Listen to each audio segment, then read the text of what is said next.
शहंशाह ए तरन्नुम नाम से मोहम्मद रफी साहब ने एक से बढ़कर एक कई हिट गाने अपने समय में दिए हैं।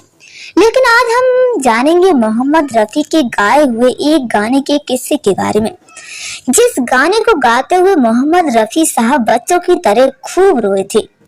वहां पर मौजूद लोग देखकर हैरान हो गए थे कि अचानक से ऐसा क्या हुआ, क्योंकि इसके पहले कभी ऐसा नहीं हुआ था। तो आज हम जानते हैं कि आखिर किस्सा क्या था, वह कौन सा गाना था जिसे गाते हुए मोहम्मद रफी साहब रोने लगे थे और वह ऐसा क्यों किए थे। मोहम्मद रफी साहब अपनी आवाज के दम पर लोगों के दिलों में जगह बना ली थी और उन्होंने एक से बढ़कर एक कई हिट गाने गाए थे। मोहम्मद रफी साहब ने अपनी पहली परफॉर्मेंस बतौर गायक के रूप में 13 साल की उम्र में दी थी। एक कल सहगल ने उन्हें लाहौर में एक कंसर्ट के दौरान गाना गाने की अनुमति प्रदान की थी।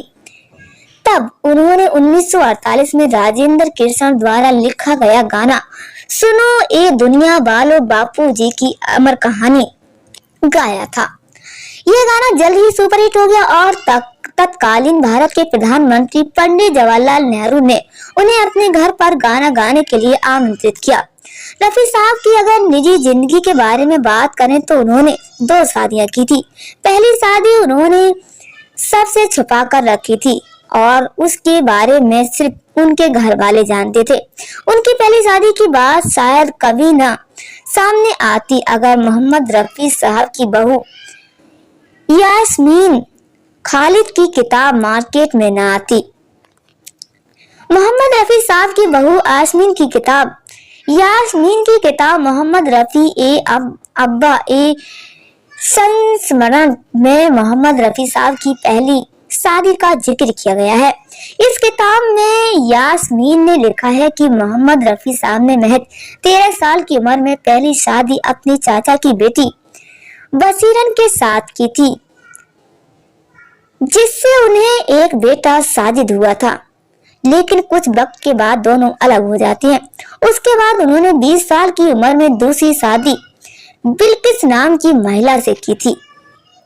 इसलिए उनके घर में कभी भी उनकी पहली पत्नी का जिक्र नहीं होता था, क्योंकि मोहम्मद रफी साहब की दूसरी पत्नी बिल्किस बेगम उन्हें पसंद नहीं करती थी।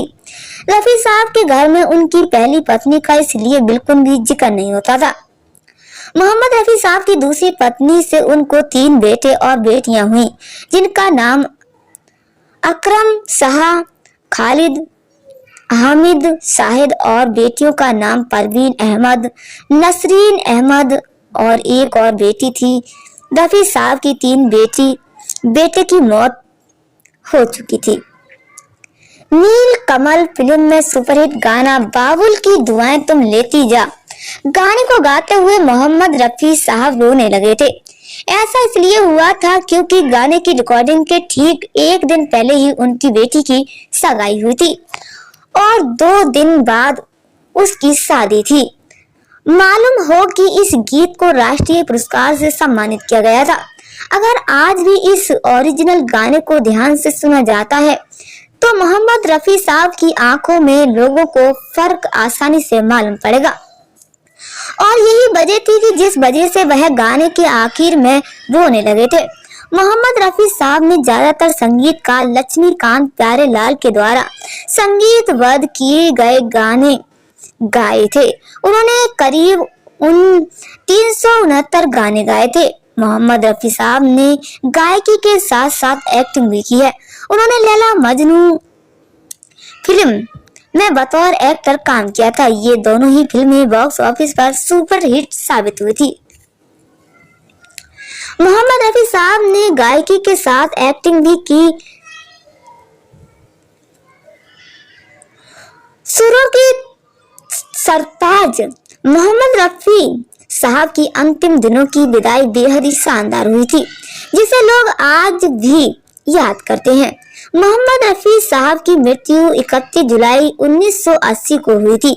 उस दिन बॉम्बे में तेज बारिश हो रही थी। इसके बावजूद उनकी अंतिम यात्रा में करीब 10,000 लोग शरीक हुए थे।